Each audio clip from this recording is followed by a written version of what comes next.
Hey guys, I'm going to be reviewing my Rolex GMT Master today, reference number 16753.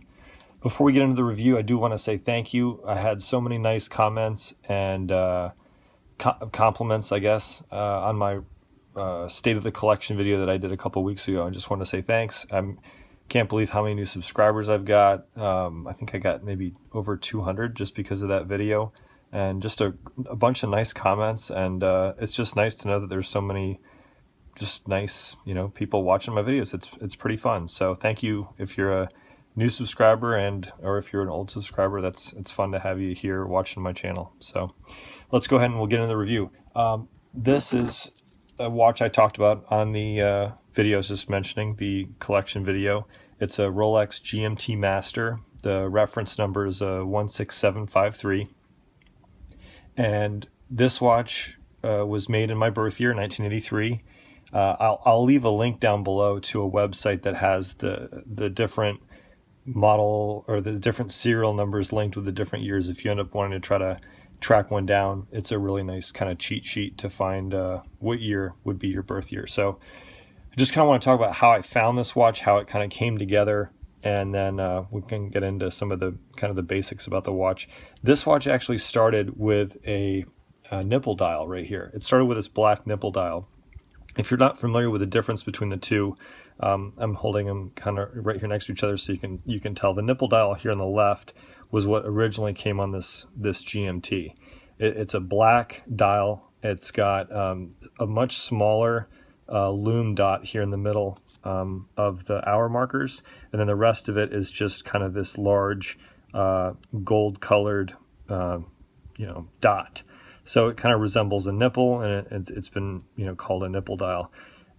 Whereas the dial that I actually got installed here, this brown dial, has more of like the maxi style lume dots.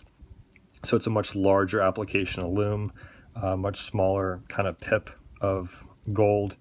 I think if I could have had it either way, my preference would have been with the nipple dial. If I could have had brown and the nipple dial, that would have been my first choice, but it's so hard to find a nipple dial in good condition with the brown color. At least for me, I had a really tough time. So I don't want to say I settled, but I found a kind of one-off brown dial that would fit that's from this watch, the 16753, and it was brown. So I was like, you know what? Sometimes good's better than, or done's better than perfect. So maybe someday I'll track down a brown nipple dial and put that on here. But for now, I think this looks great. And the watch originally actually came, I think, just with the nipple dial. Someone may be able to correct me on that, but I think that this 16753 in 1983 actually only came in the nipple dial. So it's not completely accurate, I guess, to have this specific dial in here, but it is for the 16753. It does fit, it works. You do have to be careful if you do this. There's a couple different GMT dials that would appear to have fit, but because this specific model is a quick set, in terms of the functionality, the date adjustments, you do have to kind of keep that in mind when you're doing that. So I'll also show you the bezel too that came on it. It was an all black bezel that came on the original watch when I bought this. So pretty straightforward. I'll probably end up keeping these two original, the dial and the bezel. But yeah, I ended up finding the brown dial from, I bought it on eBay. It was actually a seller in Brazil. And then I bought this is an original brown bezel. Found this on eBay as well. I think the bezel was around $225 and the dial was around $400. So I mean, I've seen some nipple dials that are brown go for upwards of $1,200 to $1,500 if they're in good condition. So it's certainly more expensive. And this watch actually was a watch head only. So that means I just got this case, everything here. There was no strap, there was no bracelet, and ended up trying to buy a Everest leather strap for this, thinking that I would probably wear this in dressier occasions. I was thinking, hey, why not do one of these Everest leather straps? They look cool. They've got that end link kind of built into the case. And I ordered it, and I kind of goofed in my interpretation of what it would fit in terms of which watch. So long story short, the Everest strap didn't fit this specific one. It only fit a GMT Master 1 and 2. And I guess this is not considered a Master 1. It's just a Master. So the end link sizing is a little different. And although it does fit, there's a little bit of a little gap in it. It moves a little bit. So I ended up tracking down this bracelet, which is, you know, historically accurate, I guess you could say. It's the right reference number for this year and this model number Rolex. So fits it perfectly. If you've watched other, you know, if you have a GMT or if you watch other reviews, you know that the bezel on this watch does move in both directions. So you just kind of press it down and it rotates either way. Kind of line it back up here. It's got the gold center links. Later on, the gold continued through the buckle. I think it was when they moved to solid end links in the late 90s or early 2000s. The end links became solid, and then they started to do the gold through the buckle. But since this one is an older model, they don't have the gold through the buckle. But that's not, you know, super important to me. It still feels good, looks good. Compared to my Submariner, one thing that I noticed on this watch that you'll hear other people talk about too is how small the crown is. It is a lot smaller than a Submariner crown. So unscrewing it is a little bit, I'd say, tougher. First click out is just winding the watch. Sometimes the second click I can skip by it. I think I did.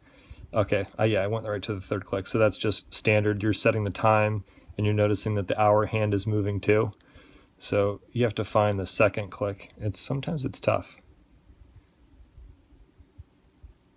Okay, so then the second click, I've kind of course, I've hidden it behind the minute hand, but that is the actual changing of the date right there. So we're running through the dates. Now, one thing I like about this compared to my Rolex GMT Pepsi, the reference 16710, on that watch, you actually have to advance the hour hand alone to advance the date. So you're actually manually moving the hour hand from hour to hour around, and then every 2 rotations, it advances the date.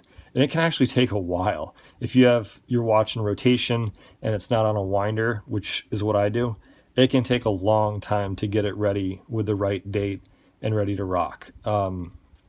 So this one is actually a lot easier to get going if you're in a kind of a heavy rotation and you're only wearing it maybe once or twice a month. It's a lot easier to get it, you know, up and running, no pun intended, to the right, everything being, you know, kind of accurate. So there you can see the date better there. Let's see if I can run through it again. There you go. So see, that's much quicker. Back in, and then here's the winding of it.